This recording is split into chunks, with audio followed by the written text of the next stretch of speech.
Obrigado, Luiz. Obrigado, igreja, pela oração. Mais um domingo, graças a Deus por isso. Hoje, mais feliz ainda vendo aqui a família Bezoco toda aqui comigo. Luciana aqui na minha frente, com Bianca, Pedro lá, Fernandinha lá atrás. Graças a Deus por isso. Pedro me fez um convite para estar pregando lá. Agradecer ele por confiar aqui no velho. E conversando com o Luciano ontem lá, ele me deu uns cascudos lá, falou: cadê o livro? Você não vai escrever teu livro? Eu falei: pô, mas eu não sou escritor. Só que, diante da conversa, eu fui para casa pensando naquilo, orando, olhando lá os conteúdos meus lá. Falei: acho que dá para sair alguma coisa. Então, Luciano vai me ajudar aí a produzir essa obra. Luciano e Bianca são pessoas assim que eu tenho como... Eu trago com gratidão na minha vida, porque faz parte da minha vida, da minha história. Vi Luciano ainda bem jovenzinho. Bianca, acompanhei o namoro dos dois e estão aí no meu caminho até hoje. Hoje, geograficamente um pouquinho mais distante, o ministério dele está fluindo aí, abençoando tanta gente, ele, os filhos, todos envolvidos. Graças a Deus, Pedro lidera, né, os jovens da igreja, né? Então, graças a Deus por isso tudo, né? Pedro foi muito alvo das nossas orações também, né? Oramos muito por Pedro aqui, graças a Deus por isso. Vou orar e jejuar até lá para ver se eu dou conta do recado, viu, Pedro? Falei: corajoso, Pedro, aí me chamando para pregar lá. Irmãos, vamos lá, brincadeira à parte. Depois vocês dão um abraço aqui a essa família toda que eles merecem, tá? Pedi para eles sentarem aqui do meu lado para eu me sentir mais forte um pouco. Vamos então para o capítulo 6 da Carta aos Romanos, que é o capítulo que temos aí nos dedicado. Vem na mão, vem na mão.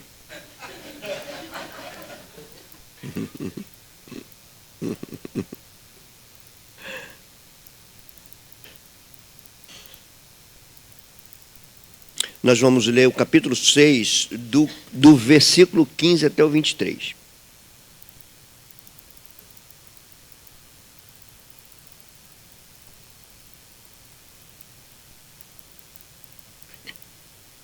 Eu queria que vocês leiam prestando atenção no texto, porque o que nós vamos falar vai sair desse texto aqui. Leiam prestando atenção no que vocês estão lendo. Se não for pedir demais, leiam lembrando dos textos anteriores que nós pregamos aqui até aqui. Nós pregamos do versículo 1 até o versículo 14. A gente vai pegar agora do 15 até o 23. Então, que o Espírito Santo possa nos iluminar também quando estivermos lendo, que essas palavras de alguma forma saltem para dentro de nós e que a gente leia compreendendo e que o texto possa nos sugar, nos levar para dentro dele. Diz assim o texto. De novo ele começa com perguntas, viu? E daí? Havemos de pecar porque não estamos debaixo da lei e sim da graça? De modo nenhum.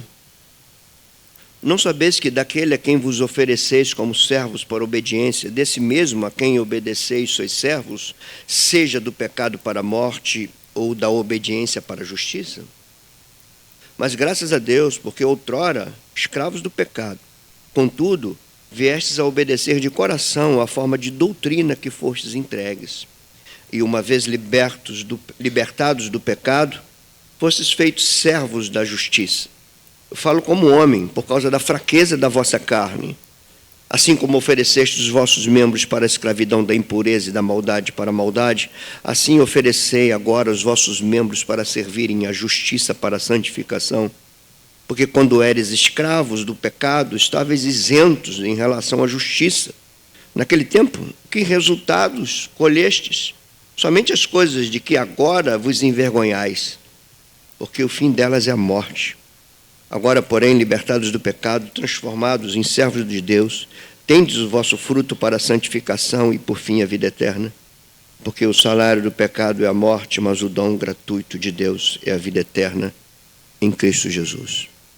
Senhor, nós não temos nenhuma dificuldade de confessar o quanto nós estamos distantes dessas coisas que transcendem a nossa mente.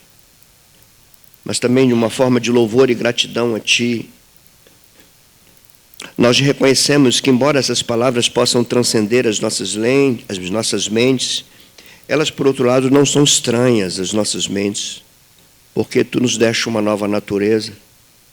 Tu enviaste o Teu Espírito para dar testemunho no nosso interior sobre a veracidade da Tua palavra divinamente inspirada. Nós estamos aqui diante da Tua palavra, diante de Ti, diante uns dos outros, com muito temor, porque nós não queremos que isso seja apenas mais um momento do culto, mas apenas um detalhe da liturgia. Nós reconhecemos esse livro aqui como a Tua palavra totalmente inspirada, inerrante, autoritativa. Foi a maneira que Tu estabeleceste de falar conosco. Nós não podemos conhecer a Ti e conhecer o Teu querer por outro meio, senão por aquilo que Tu permitiste fosse revelado sobre Ti. E aqui está. Nós lemos um texto, Senhor, que pela Tua misericórdia, pelo Teu poder, pela Tua soberania, pela Tua provisão, esse texto foi preservado por quase 2000 anos. E está aqui diante dos nossos olhos. No século 21, século esse que o autor dessas palavras sequer imaginava que esse século iria chegar. Mas ele chegou e a Tua igreja está viva até hoje. A Tua igreja superou tudo, está aí até hoje. E hoje nós lemos esse texto com o nosso coração partido, porque é a Tua palavra para nós. É o Teu querer se revelando a nós. Antes mesmo de pregar, antes mesmo de expor, nós já Te pedimos perdão, Senhor. Já clamamos pela Tua misericórdia, porque nós não somos merecedores de tamanho amor. Nós não somos merecedores da grandeza da Tua misericórdia. Tu és incomparável. Te pedimos humildemente, fala conosco de maneira que a gente possa entender. Permita-nos que, ao entendermos, que isso não fique apenas no ambiente da nossa mente, da nossa razão, mas atinja cada esfera da nossa vida, cada detalhe da nossa jornada. Que Tua palavra atinja nossos pensamentos, nossas ações, nos dê uma visão da realidade à nossa volta, uma visão vinda das lentes da Tua palavra. Ajuda-nos. Meus irmãos e eu saímos das nossas casas para estarmos aqui. Senhor, nós não viemos em busca de um entretenimento. Nós viemos em busca de Te adorar e de conhecer o Teu querer. Seja conosco, seja com a minha vida, porque eu reconheço também diante dos meus irmãos a minha limitação, a minha pequenez. Mas eu Te peço, Senhor, a Tua graça para que não falte em mim esforço para dar a esse povo aquilo que eles precisam e aquilo que Tu desejas. Assim eu oro, com a minha alma quebrantada diante de Ti.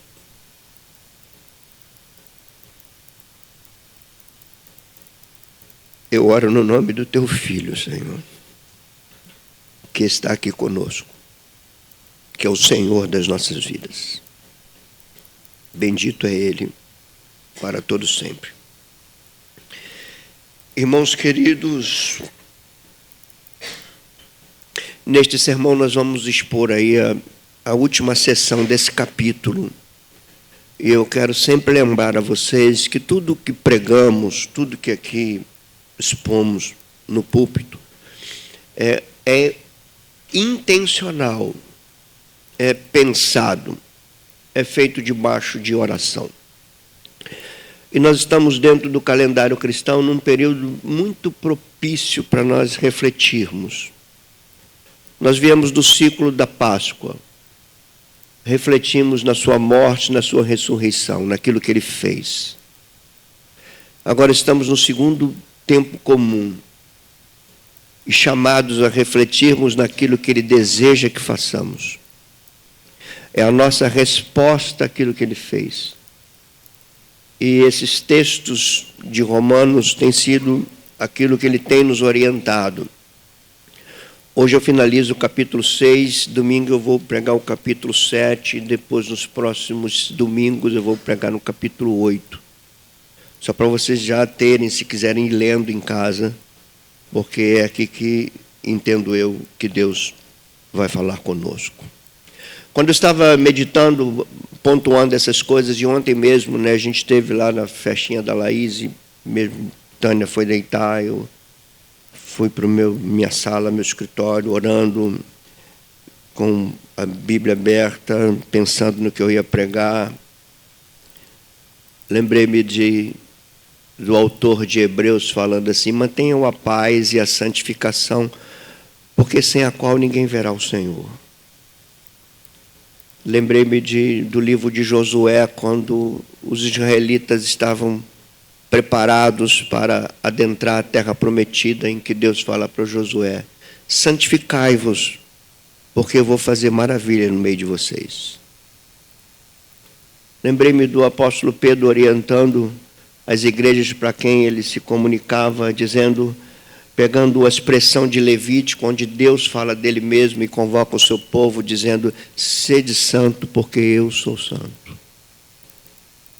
E aquilo confirmava no meu coração uma coisa: não pode haver vida cristã sem que essa não seja uma vida santificada. E Paulo tinha isso em mente. Paulo não pensava de outra maneira. Paulo entendia o Evangelho na sua completude. Paulo não entendia o Evangelho só como a justiça que se revelou nele. Ele entendia que o Evangelho salva, e o Evangelho que salva é o Evangelho que nos chama para viver à luz dele. Nós somos salvos pelo Evangelho, nós devemos viver à luz do Evangelho. E essas coisas são indissociáveis. Não tem como ser uma coisa e não desenvolver a outra. Seria algo totalmente estranho às Escrituras. E Paulo está trabalhando essas coisas no capítulo 6, porque ele vai trabalhar em cima de uma objeção, uma suposta objeção. Porque, como eu disse, essa carta aos Romanos é o maior tratado teológico didático de Paulo. Ele fala de profundidades teológicas em muitas outras cartas, mas essa aqui é a que ele é mais didática. E aqui tem o centro do pensamento dele, como eu já falei para vocês. Aqui tem esse mito dele, esse centro de onde parte toda a compreensão teológica dele, toda a compreensão que ele tem da obra redentiva de Jesus. Ele foi o pioneiro ao entrar dentro das suas viagens missionárias, pregando algo que os judeus jamais imaginariam. Ele pregava que a justificação vinha somente pela fé em Cristo, sem necessidade nenhuma de obras externas. E, entre aspas, é como se ele tivesse que pagar o preço por falar uma verdade dessa, por não ter medo de falar uma verdade dessa. Ele falava: vocês não podem fazer nada para serem salvos, e por mais que vocês tentem fazer alguma coisa, jamais vocês podem resolver o problema de vocês e o problema da humanidade, porque o problema de vocês não é que vocês sejam mal, o problema de vocês é que vocês estão mortos nos delitos e pecados. A solução não é tornar você bom, a solução é te dar vida. E o Evangelho traz vida. Paulo tinha essa consciência, e a gente precisa ter essa consciência. Só que ele tinha que lidar com objeções, assim como também temos que lidar com objeção. E ele já começa falando isso nesse capítulo, Ele vai trabalhar essas objeções com a sua habilidade teológica, com a sua própria vivência. O que eles estavam indagando? Qual era a objeção que poderia acontecer? Objeção essa que talvez não esteja nem na igreja de Roma, mas a objeção ao próprio ensino de Paulo, porque ele está escrevendo para uma igreja, ele tem intenções ministeriais quando escreve essa carta aqui aos romanos. Inclusive, ele queria ir para a Espanha, e ir para Roma era algo muito bom dentro do seu planejamento missionário, apostólico, de chegar até a Espanha. Roma era um caminho para ele. Então, ele aqui expõe a sua doutrina, ele também expõe as objeções que essa doutrina teve que enfrentar, e ele, o grande doutrinador, teve que enfrentar. A objeção era mais ou menos assim, porque ele dizia que a justificação era somente pela fé.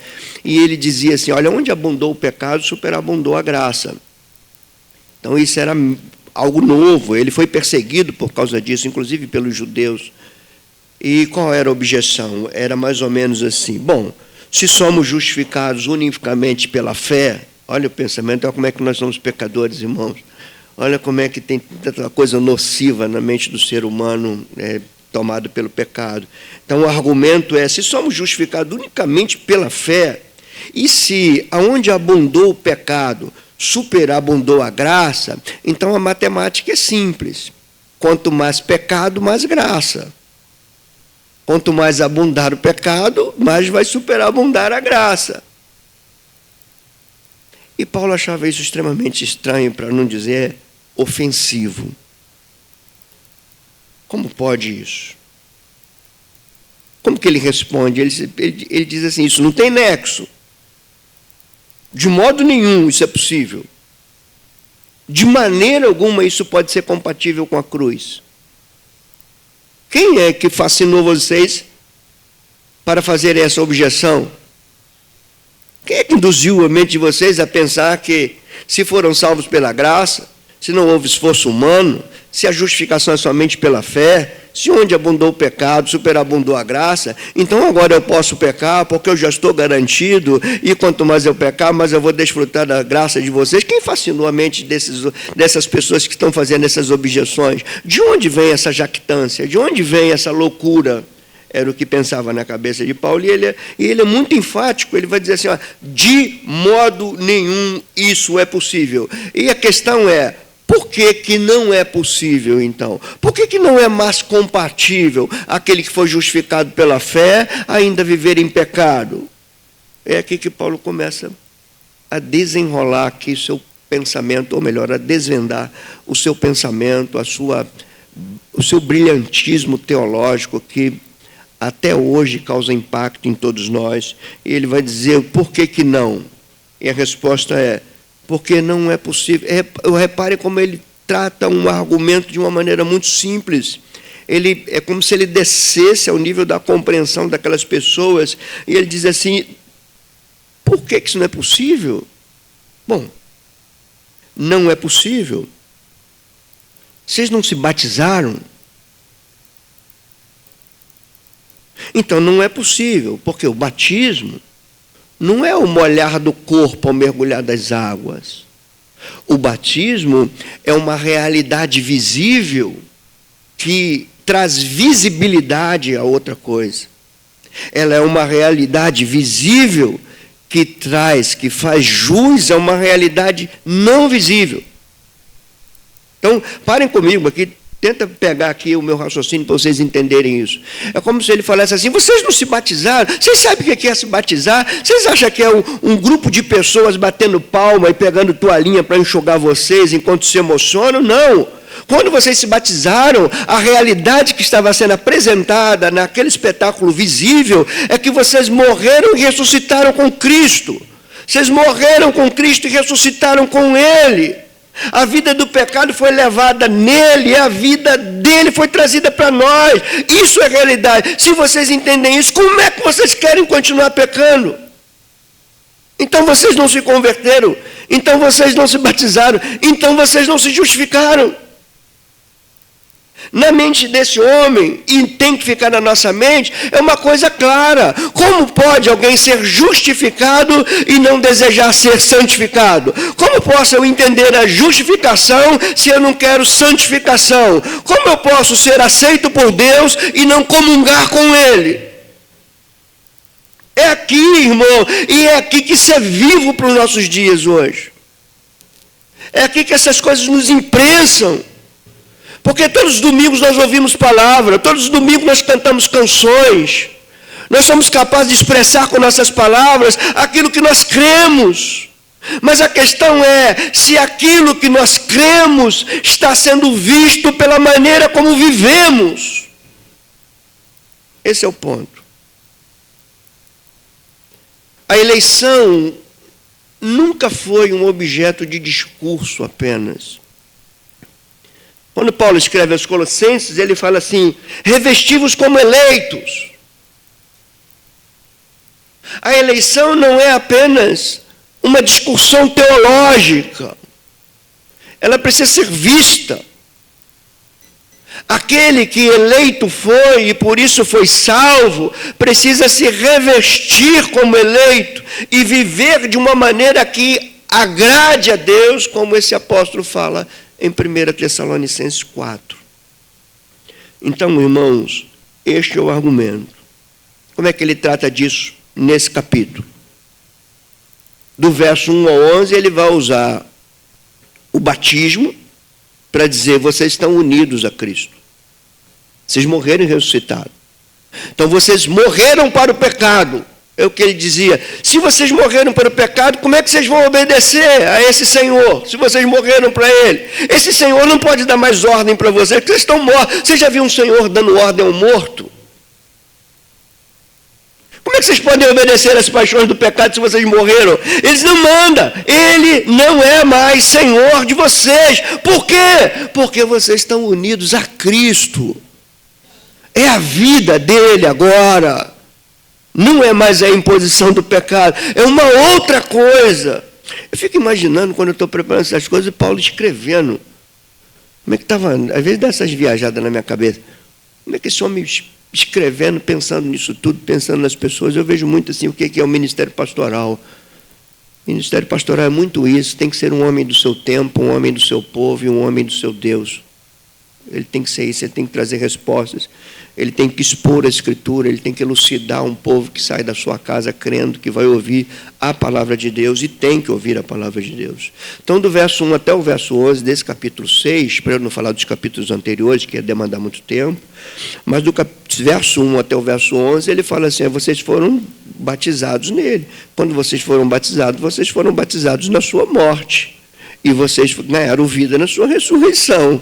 Essa é a realidade, quando vocês descerem as águas. Então, como é que vocês vão agora dizer assim: então vamos permanecer no pecado para que a graça seja mais abundante?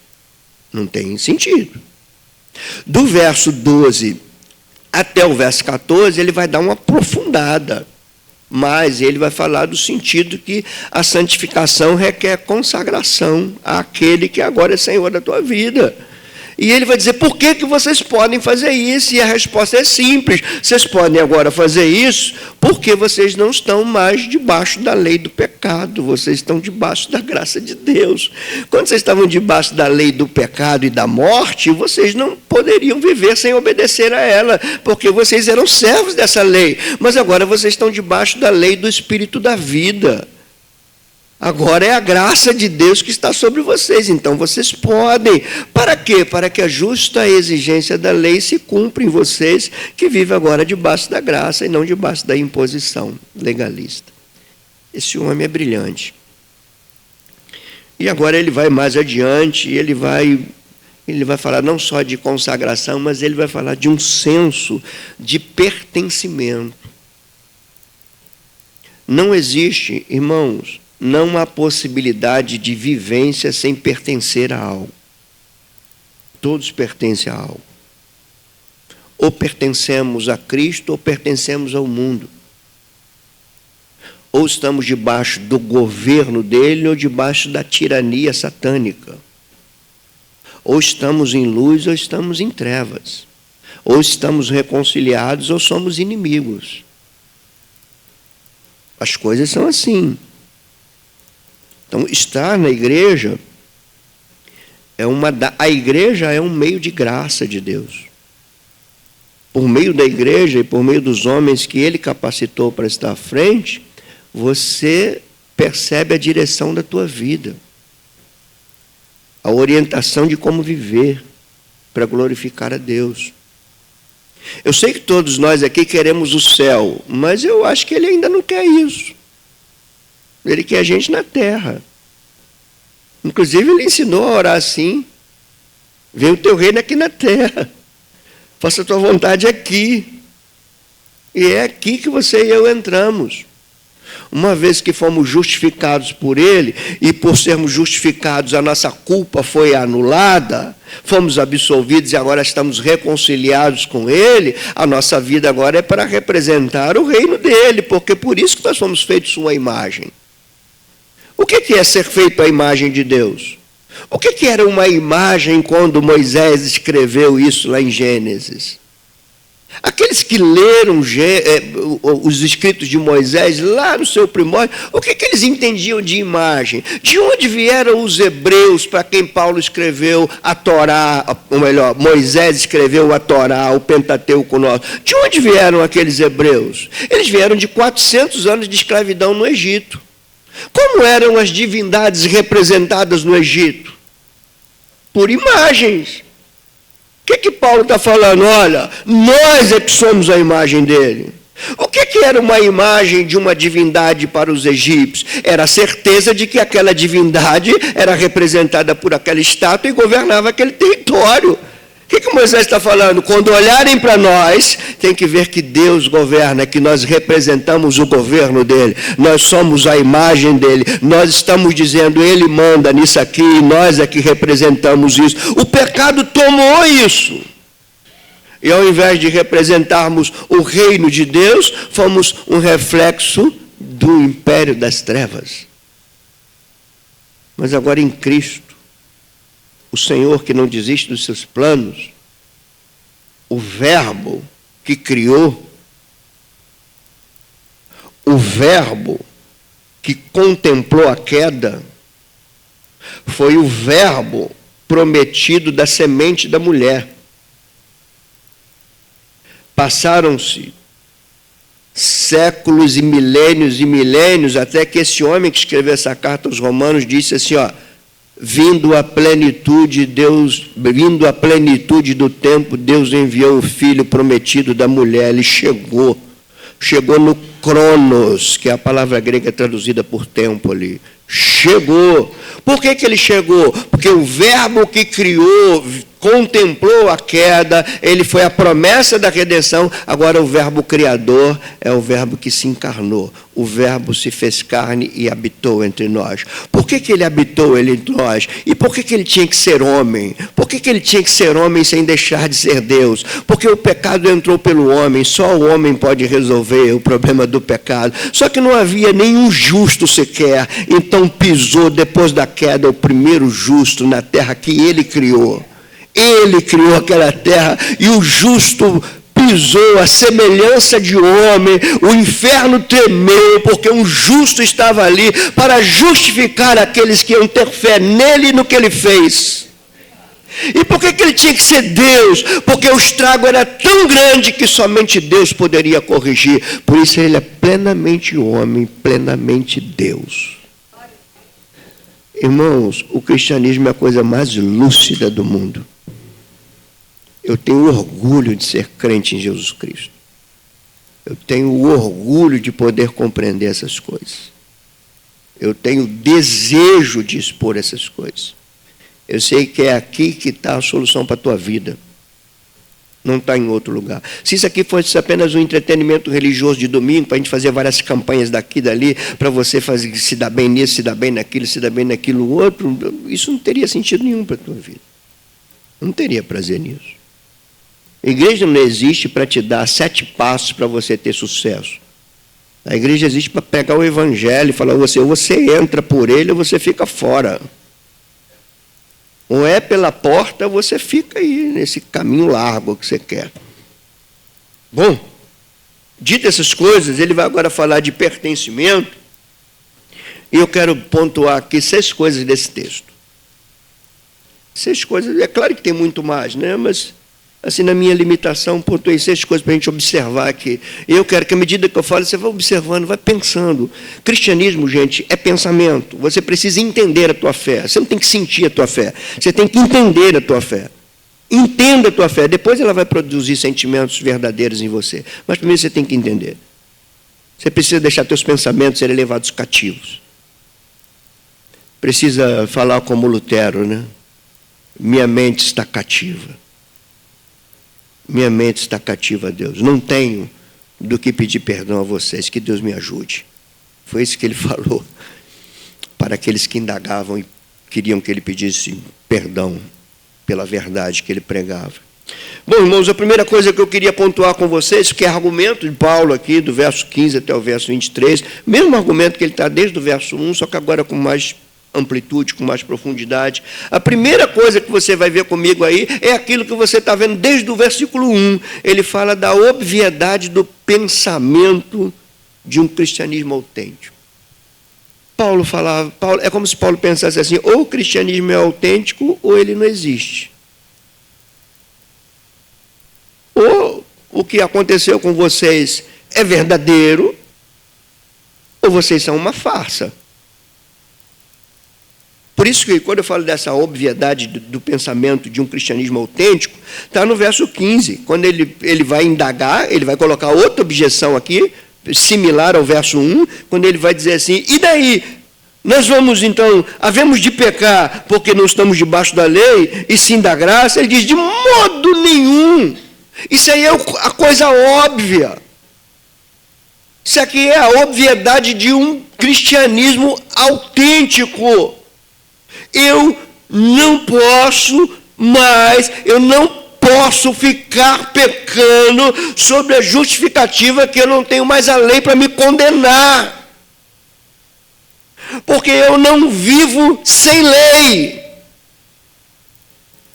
Eu tenho uma outra lei sobre mim, é a lei do Espírito da vida, ela é que me governa, ela é que me dirige, ela é que dirige meus pensamentos, é por ela que eu consigo avaliar a minha conduta.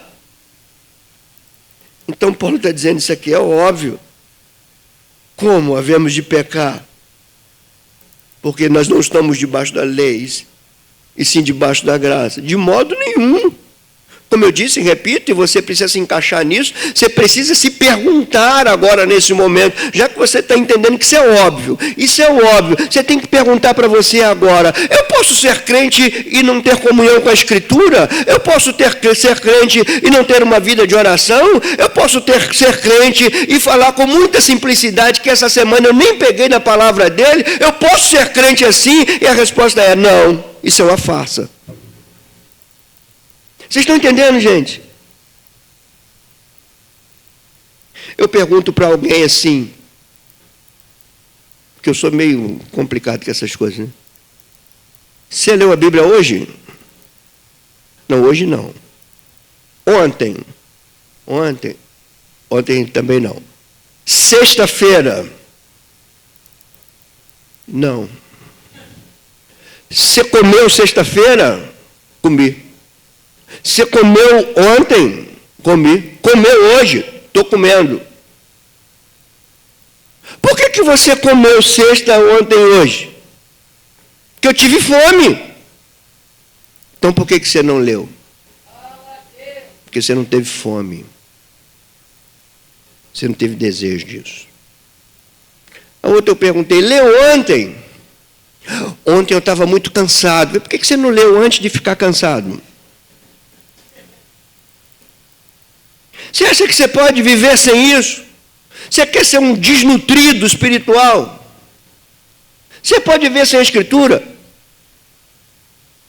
Você pode viver sem orar, sem conversar com Deus? O que foi que o Senhor falou? Quem de mim se alimenta, por mim viverá. Você quer viver por quem? Quem viverá por Cristo? Quem dele se alimenta. É assim que funciona, irmãos. As nossas palavras precisam ser pensadas, que todos nós declaramos, e com veracidade, que nós amamos a Deus. Mas o amor, do ponto de vista bíblico, nunca é uma coisa de declaração. O amor, do ponto de vista, nunca é uma coisa romanceada. Ele é prático. Jesus falou isso. Você me ama, Pedro? Então você vai apacentar minhas ovelhas. Aí você está me mostrando que você me ama. Aquele que me ama, quem é? É aquele que faz coraçãozinho no culto? Não, é aquele que tem os meus mandamentos e guarda. Esse é o que me ama. Então não é questão de declaração cultica. É uma questão de vida. Então isso aqui é o óbvio, é o beabá. Eu não posso viver do jeito que eu vivia, porque agora eu pertenço a outro.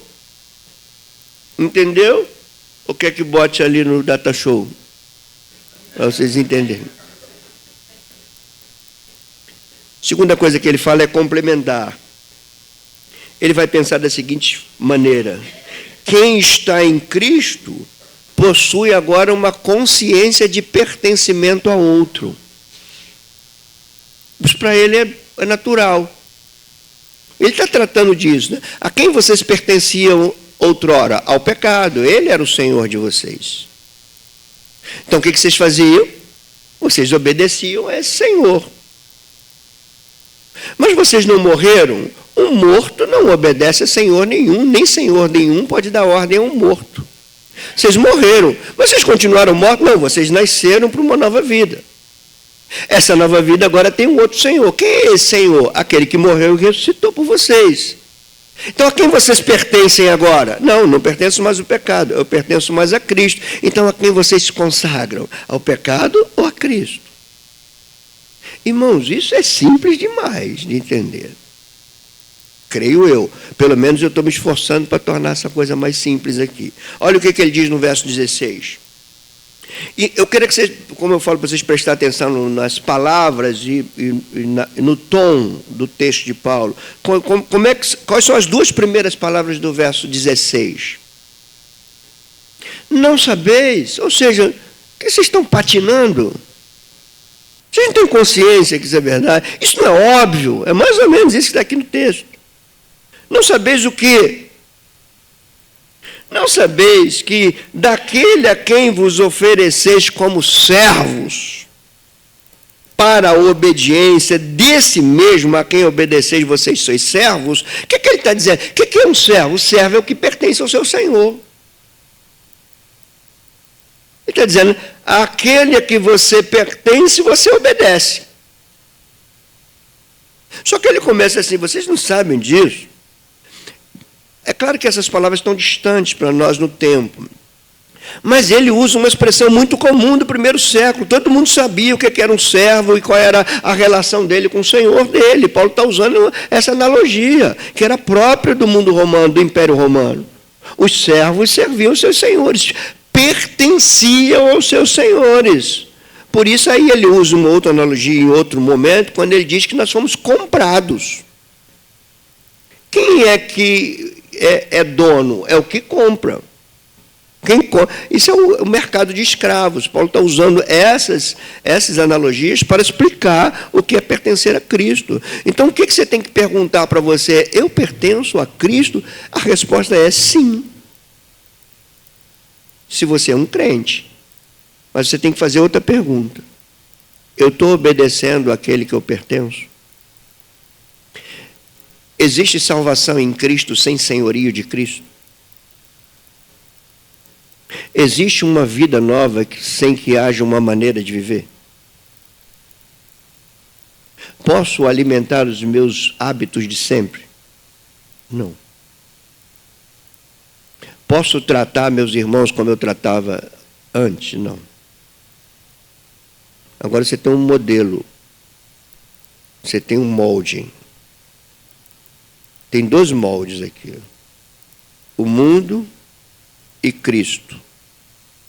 O mundo, chamado de Império das Trevas, governado pelo príncipe da potestade do ar, do espírito que agora atua nos filhos da desobediência, como disse Paulo aos Efésios. Esse é o mundo.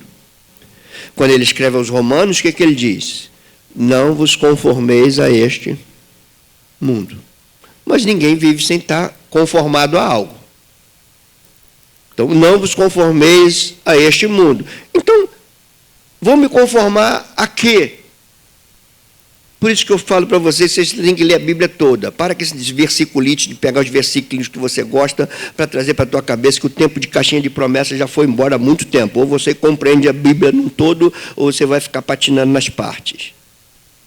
Quando Paulo escreve aos Romanos, ele vai explicar melhor qual é a forma que nós temos que entrar, e ele vai dizer que isso já estava na mente de Deus antes do mundo ter sido criado. Aí é coisa mais complicada, porque ele vai pegar um texto que eu sei que você conhece, e ele vai dizer assim: todas as coisas cooperam para... Está vendo como é que vocês sabem? Para o bem daqueles que amam. Todo mundo gosta desse versículo, né? Todas as coisas cooperam para o bem daqueles que amam a Deus. Mas não parou aí. É daqueles que são chamados segundo o seu propósito. E quem são esses que são chamados para o seu propósito? E qual é esse propósito que faz com que tudo coopere para o meu bem? Ele vai responder no verso 29. Ele diz: conquanto os que de antemão conheceu, também os predestinou. Para quê? Para ser conforme, para entrar na forma. Então tudo coopera para o bem. Que bem? O bem de entrar na forma, o bem de ser conformado a Cristo. Por que o Espírito Santo foi dado? Para muitas coisas, dentre elas, para que sejamos transformados de glória em glória na imagem dele. Vocês estão dando glória a Deus, hein? Mas responsáveis são. Porque, como eu digo e repito, Deus só não leva em conta o tempo da ignorância. Se vocês sabem, sejam responsáveis com o que sabem. Porque aí Deus vai levar em conta. E Deus sabe, Ele sabe disciplinar os seus filhos. Né? Quer ver um outro versículo que vocês gostam muito, todos nós gostamos? Se Deus é por nós... Ah, que maravilha. Só que às vezes Deus é contra nós. E aí, se Deus for contra nós, quem pode ser a favor, gente? Ninguém. Horrenda coisa é cair na mão do Deus vivo. Então ele fala desse pertencimento. Ó. Não sabeis que daquele a quem vos ofereceis como servo para a obediência, desse mesmo a quem obedeceis sois servos, se do pecado para a morte ou da obediência para a justiça, você decide. A quem você vai servir? Você vai servir ao pecado para o qual você já morreu? Sabendo que isso vai dar em morte? Ou você vai agora, ao invés da morte, uma vida de obediência àquele que morreu e ressuscitou por você, para que tenha como salário a justiça?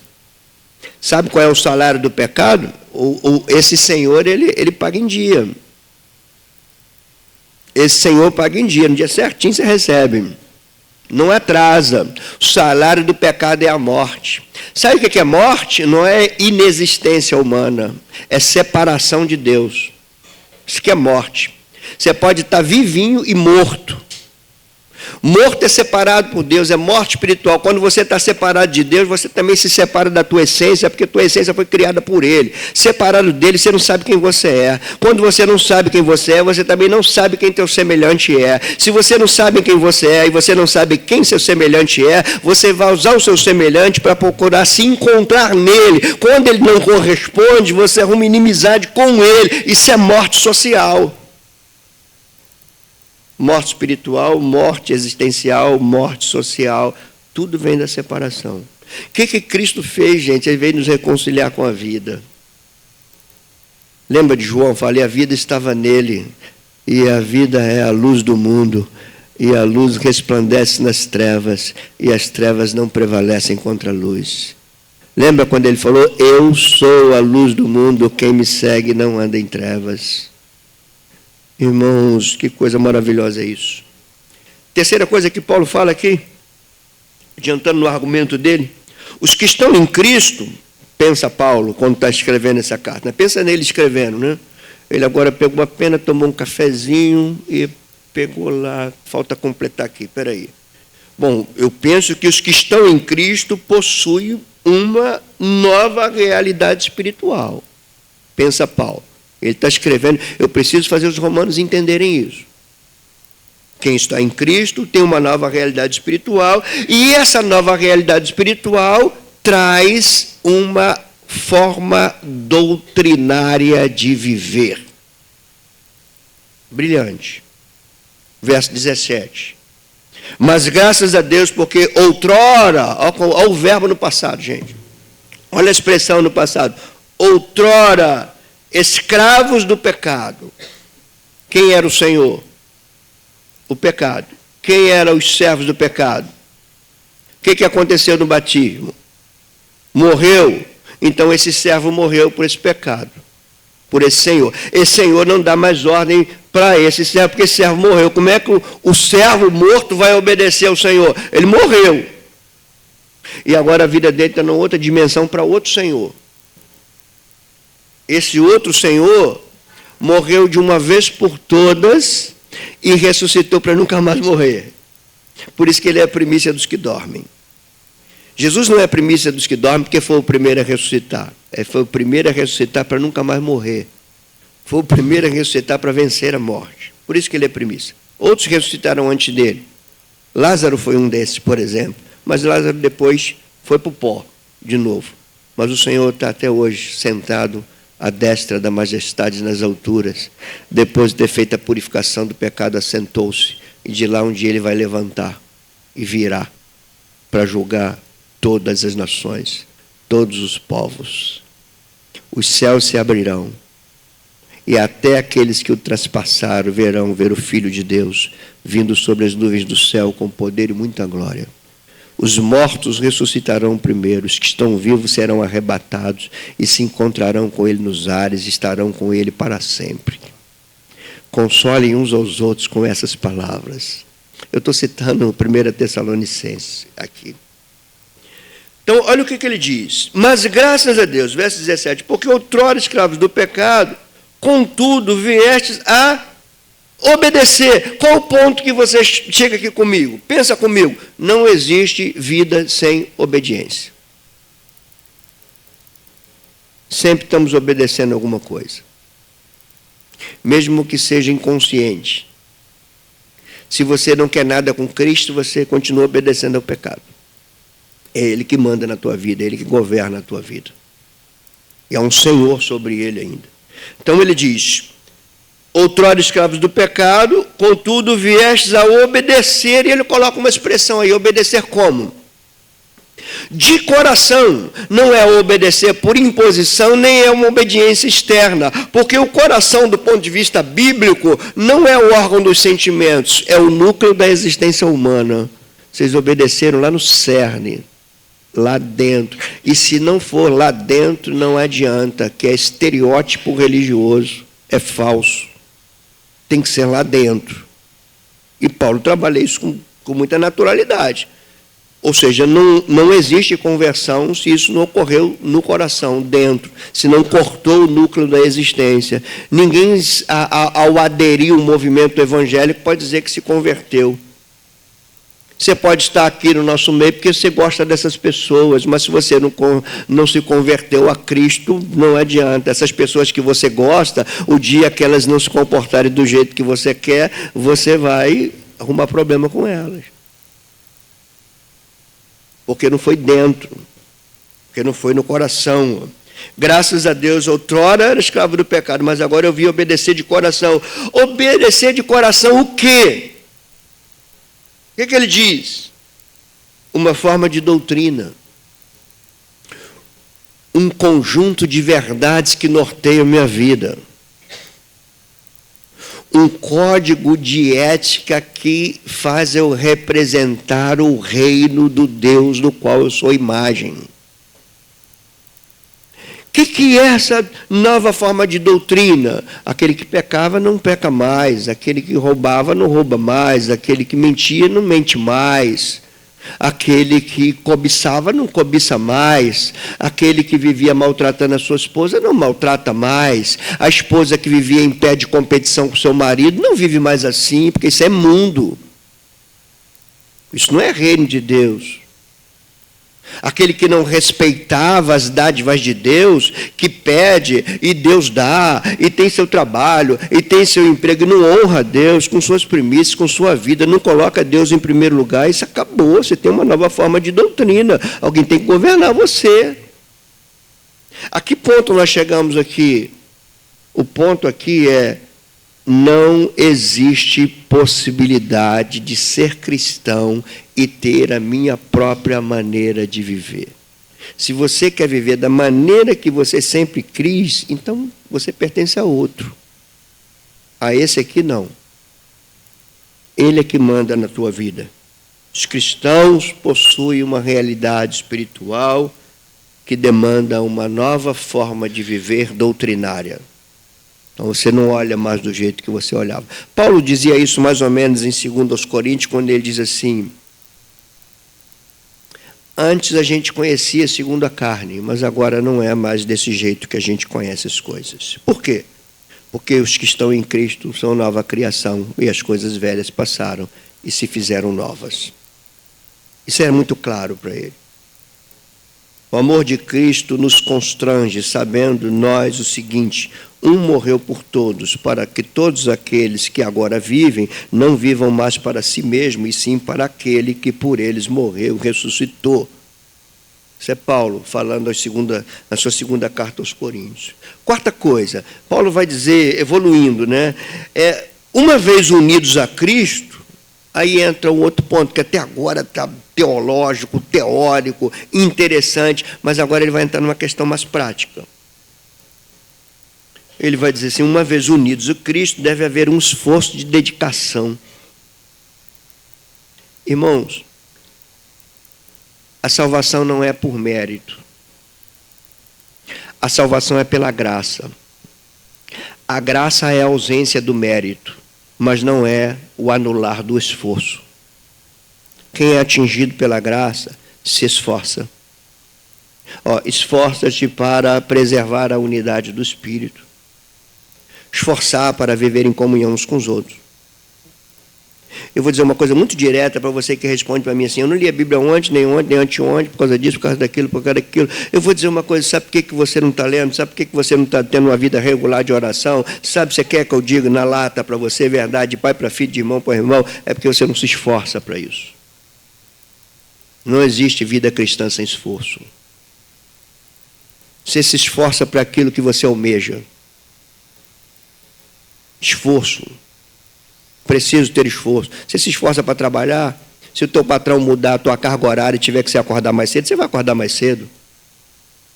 Se o teu patrão falar assim: a partir de segunda-feira você vai pegar 1 hora mais cedo, você vai acordar 1 hora mais cedo, porque você se esforça. Por que você não acorda 1 hora mais cedo para falar com Deus?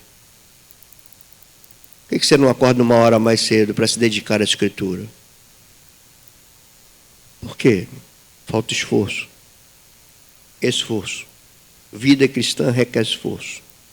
Você não se esforça para saber como é que está lá a escalação do teu time para o jogo de logo mais, Fla-Flu? Você não está se esforçando para responder por que o Pedro fez aquilo e o técnico falou aquilo publicamente. Você não está se esforçando para entender os bastidores daquilo. Por que você não se esforça para ler a Bíblia? Por que você não se esforça para entender a redenção? Por que você não se esforça para entender a eleição e o propósito dela para a tua vida? Por que você não se esforça para entender qual é o teu aspecto missional da tua vida? Não estou falando que está errado não, tá, gente? Eu acho até legal. Mas a gente tem que fazer as coisas colocando-as no seu devido lugar. Tem que ter uma escala de prioridade. De onde eu estou tirando isso? Ele fala no verso 19: eu falo como homem. Aqui tem uma expressão interessante, é como se Paulo falasse assim: olha, eu estou aqui baixando o máximo que eu puder por causa da fraqueza da vossa carne. Essa é uma maneira de interpretar esse texto. Eu estou falando da maneira mais clara porque eu sei da fragilidade de vocês, que é para vocês entenderem. Em outra interpretação, você também pode pensar assim: eu falo como homem porque eu reconheço minha limitação, eu reconheço que eu sou pecador, eu reconheço que eu sou capaz de errar, eu falo como homem pela fraqueza ou por causa da fraqueza da vossa carne, mas eu não posso deixar de falar isso. O que ele vai falar? Aí é a sentença. Assim como vocês ofereceram os vossos membros para a escravidão da impureza, da maldade para a maldade, assim vocês ofereçam agora esses mesmos membros para servirem à justiça, para a santificação. E ele vai explicar por quê. Ele diz: porque quando vocês eram escravos do pecado, vocês estavam isentos da justiça, só que agora vocês não são mais escravos. Agora a justiça te cobra. Então esforça-te. Você não se esforçava? Você não se esforçava para ficar 4 dias de carnaval pulando, se alimentando mal, bebendo pouca água, dormindo pessimamente? Você não se esforçava para aquilo? Você não se esforçava para decorar as letras de músicas mundanas, que muitas delas profanavam o próprio Deus? Você não se esforçava para isso? Você não se preparava até para beber? Você já não ia beber pensando até no outro dia da ressaca, o que você ia tomar para curar? Você não se esforçava para isso? Por que você não se esforça para aquele que te criou? Ele te criou, você não teria vida se ele não te criasse. Você não existiria se ele não te criasse. Ele te criou, você nasceu no pecado, ele não desistiu de você. Ele se fez homem como você é, para te salvar, para te dar vida, para resgatar a imagem dele, para você glorificar o nome dele, e você não esforça para corresponder a ele. Irmãos, a gente precisa sair daqui rubros, aqui assim na bochechinha rosada. Onde eu estou?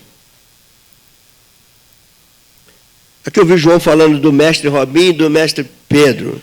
Ô Pedro, você se esforçou para aprender guitarra? Se você não se esforçar, você ia aprender? Esforço. Esforço. Você tem que ser esforço. Como é que você está cuidando do teu corpo que Deus criou? Pastor, eu estou comendo igual um boi. Por quê? Porque eu não consigo domar o meu apetite. Esforça-te! Ou você doma o teu apetite, ou você está alimentando um hábito nocivo, destrutivo, vai acabar com a tua vida, mas você pode me responder, mas pastor, o que tem problema? Se eu morrer, acabou para você, mas tua mulher, teus filhos, teus amigos, como é que fica?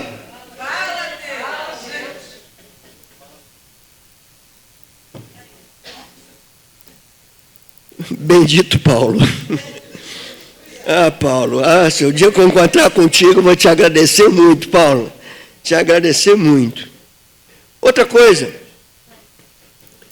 Paulo vai continuar o argumento dele e vai falar de uma verdadeira frutificação. Ele vai falar de uma frutificação para a eternidade. Ele diz assim, naquele tempo, então agora você vai lembrar naquele tempo, tá? Lembra naquele tempo que você ficava curtindo lá o sambódromo? Lembra daquele tempo todo, né? Inclusive teve uma pessoa que eu cheguei, a pessoa falou para mim, pastor, não sei o que aconteceu comigo. Eu falei, o que foi? Eu ganhei uma camisa de presente. Que uma camisa? Pô, me deram a camisa da Mangueira. Eu falei, Mangueira? Da escola de samba? É mole, pastor. É mole, me deram a camisa da Mangueira. Eu falei, caramba! Aí eu falei, você não é Mangueira, não? Eu, claro que não. Eu falei, você é o quê? Sou Estácio. Eu falei, não.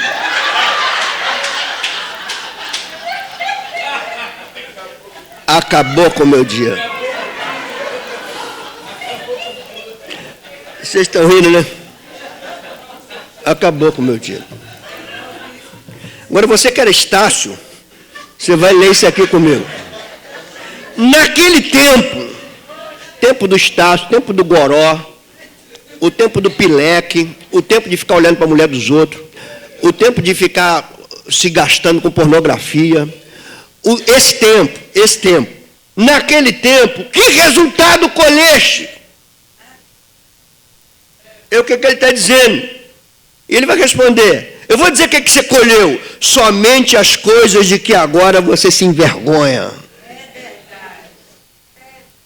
Por que você se envergonha? Ele diz, porque o fim delas é morte. Ele prossegue no verso 22, aí por isso que é bom essa contrabalançar. Agora, porém, não. Libertados do pecado, adeus Estácio, adeus Pileque, adeus tudo isso. Fui liberto disso. Libertados do pecado, transformados em servos de Deus. Irmão, você subir isso na tua Bíblia. Você foi transformado num servo de Deus. Transformado, agora você tem o seu fruto. Não é mais para a morte, não é mais para a perdição, não é mais para a vergonha. É a verdadeira frutificação. Você tem fruto para a santificação e, por fim, a vida eterna. E ele finaliza e fala da recompensa desse pertencimento. Quando ele diz no verso 23, o salário do pecado é morte, mas o dom gratuito de Deus é a vida eterna. Vida eterna é que está em Cristo Jesus. Eu sou o caminho, a verdade e a vida. Eu vim para que tenham vida, e vida em abundância. Quem vê o Pai vê a mim. A vida está em mim. Eu sou a luz do mundo. Eu sou o pão vivo que desceu do céu. Eu sou o Criador encarnado. Eu sou o teu Redentor que vive. É Ele. Dom gratuito. E a vida eterna é esta, dizia ele, que conheça a ti, ó Pai, como único Deus, e a Jesus Cristo a quem tu enviaste. É a vida eterna, no nosso Senhor Jesus Cristo. Irmãos, para não tomar muito tempo de vocês, eu quero concluir oferecendo alguns conselhos simples, práticos. Primeiro, você ouviu essa palavra? Você acha que isso é invenção da minha cabeça? Você ouviu isso? Você acha que tem alguém aqui que não se encaixa em pelo menos em alguma coisa que foi dita aqui? Não precisa ser profeta para pensar nisso, não. Precisa só pensar a Escritura. Então, vou te dar um conselho. Porque o principal de uma pregação é você entendê-la e aplicar as lições que ela te traz. Se não houver aplicação daquilo que você ouve, domingo que vem você está admirando de novo a mesma coisa, sem nada mudar na tua vida. Então, primeira coisa, dedique-se a Cristo. Lembra daquela canção assim, me gastando em prol da tua obra? Acho que era Ludmilla que cantava isso. Me gastando em prol da tua obra. Então, dedique-se a Cristo. Como é que eu faço isso, pastor? Simples, faça uma autoanálise agora. O que você se dedica mais? O que você empreende mais esforço? Pare e pensa para ver se a Bíblia é verdadeira, é mentirosa. Aquilo que você se esforçou tanto, muitas vezes não é aquilo que está te envergonhando hoje, não é aquilo que está te derrubando hoje. Quantas vezes Deus falou contigo, usando várias maneiras? Quantas vezes Deus te orientou? Será que você vai preferir deixar que Ele permita que você colha do fruto do teu próprio procedimento?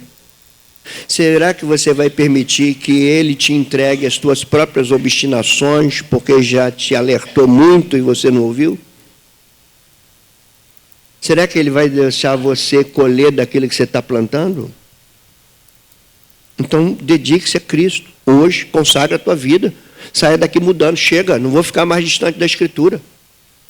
E quando você me vê domingo, não foge de mim não, que eu vou te perguntar de novo.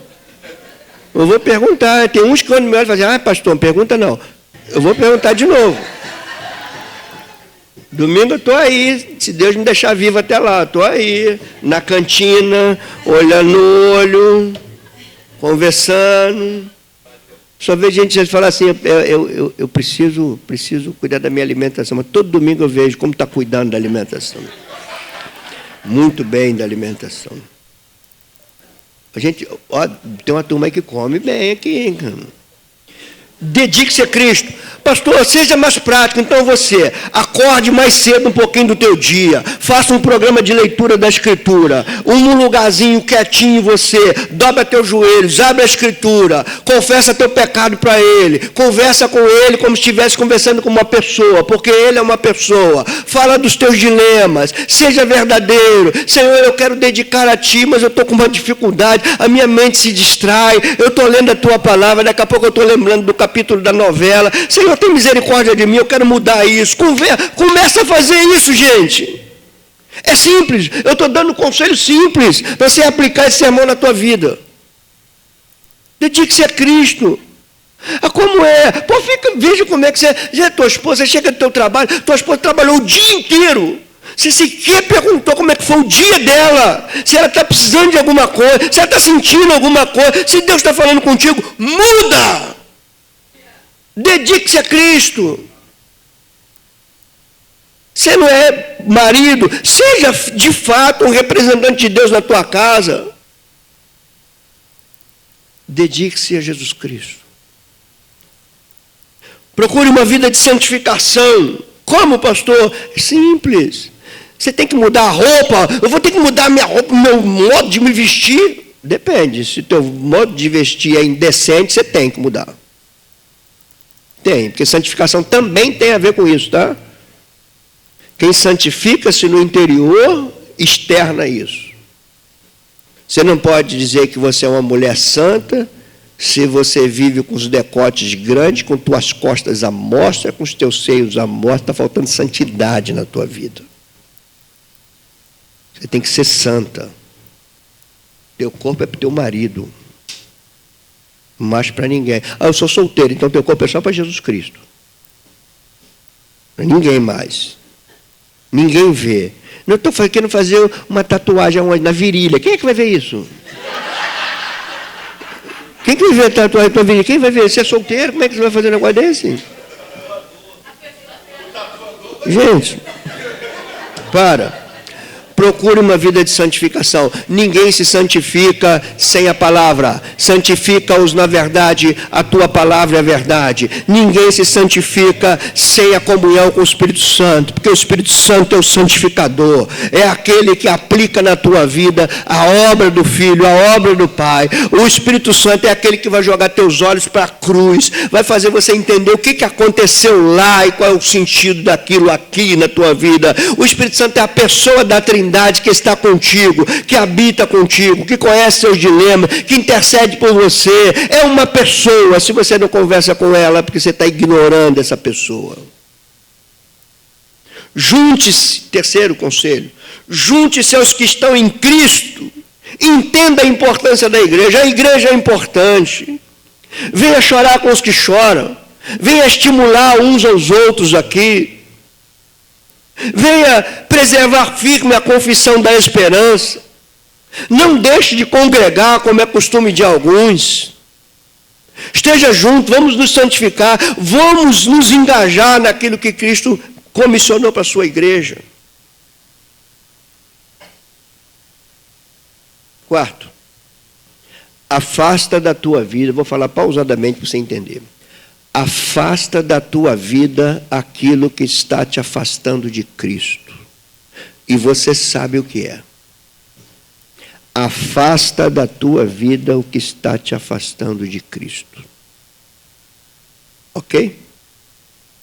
Afasta. Você sabe.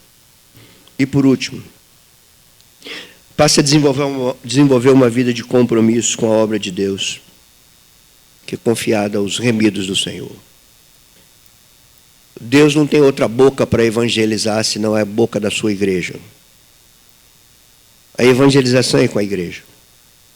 Ah, pastor, mas tem gente sentindo frio. Sim, a igreja tem responsabilidade social, mas dá cobertor a quem tem frio, outros também podem fazer. Mostrar quem é o caminho, a verdade e a vida, só você e eu podemos fazer isso. Que Deus te abençoe, que você não deixe essas palavras aqui, flutuando nesse ambiente. Leve dentro do teu coração, para a tua vida. Você quer isso hoje? Você fala assim, então, eu quero seguir esses conselhos que você deu aí, pastor. Você quer? Quer? Então vamos ficar em pé, vamos orar. Quando você falou eu quero, tem alguém que ouviu. Você falou assim, eu quero seguir esses conselhos. Eu vou repetir os conselhos para você, tá? Olha o que você disse agora que quer seguir. Eu quero me dedicar a Cristo. Eu quero procurar uma vida de santificação pela palavra dele, pela oração. Eu quero me juntar sempre aos que estão em Cristo e entender a importância da igreja na santificação. Eu quero afastar da minha vida tudo que está me afastando de Cristo. E eu quero desenvolver um compromisso vocacional com Deus. Você falou que quer isso. Ok? Você acha que Deus ouviu isso? Sim. Ok. Se foi verdadeiro, Deus ouviu. Se não for verdadeiro, acho que o pai falou com filhas, balela, não liga para isso não. Mas se for verdadeiro, ele vai te dar oportunidade para você colocar isso em prática. Se for verdadeiro, hoje, quando você se distrair um pouco, ele vai mostrar lá, lembra que você falou lá no culto? Faz isso agora. Imagina, vamos pegar aqui os flamenguistas e tricolores que estão aqui. Vamos catucar você aqui agora. Vamos supor que você fale assim, eu hoje com o que eu ouvi, eu vou me dedicar à palavra de Deus. Eu vou te separar um tempo para a palavra de Deus. Quando chegar em casa, acabar de almoçar, eu vou ter um tempo com a palavra de Deus. Aí você esqueceu de fazer isso. Você esqueceu de fazer isso. Só que Deus ouviu que você falou que quer isso. Só que você esqueceu. Deus vai te lembrar. Aí, que hora que é o jogo do Fla-Flu? Hoje? Vamos supor que... Tá, boa, tá. Se eu perguntar a ele qual foi o texto que teu pastor pregou, aí eu não sei se ele vai lembrar, não. Eu não vou perguntar. Ele está lendo aí na tela, né? Está lendo aí na tela. Mas vamos supor, Alex, que chega lá às 19 horas na hora do jogo, aí você falou que quer se dedicar à palavra, oração, só que você esqueceu. Aí, 5 para as 7, vai começar o jogo, você ligou a televisão, o Espírito Santo fala assim, vai ler a Bíblia agora.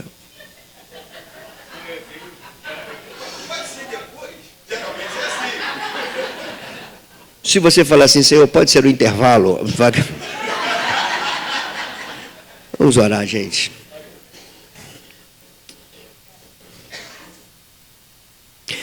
Bendito Deus. Nós ouvimos aquilo que nós recebemos como sendo palavra tua para as nossas vidas. É claro, Senhor, que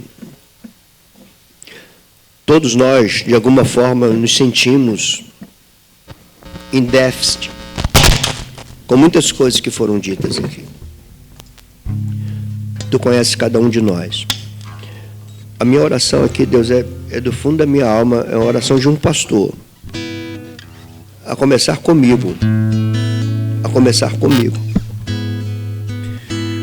Que a minha vida seja um exemplo de aquele que quer se dedicar ao seu Senhor, que quer de fato submeter a uma nova forma de doutrina, que não quer usar de argumento para justificar a sua inércia.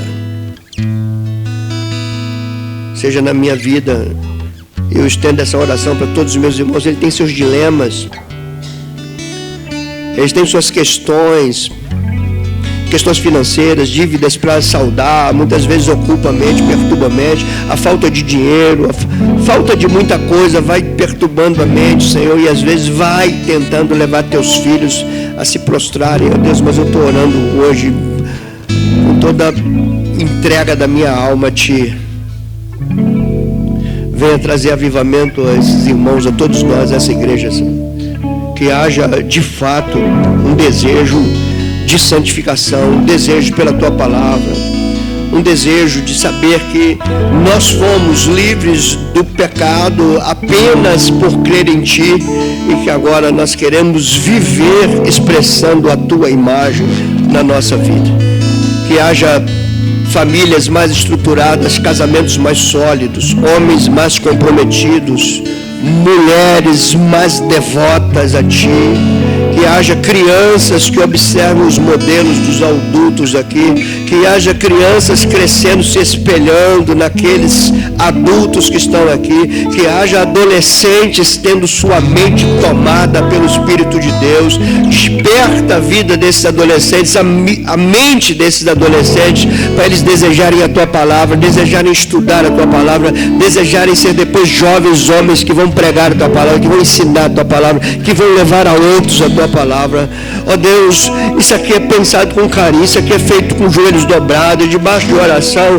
Ó Deus, só Tu podes fazer agora, é transformação de vidas, de mentes, de pensamentos, de comportamentos, é só o Teu Espírito que pode fazer isso. E por isso eu clamo a Ti, Senhor, junto com meus irmãos, faça isso. Em nome de Jesus.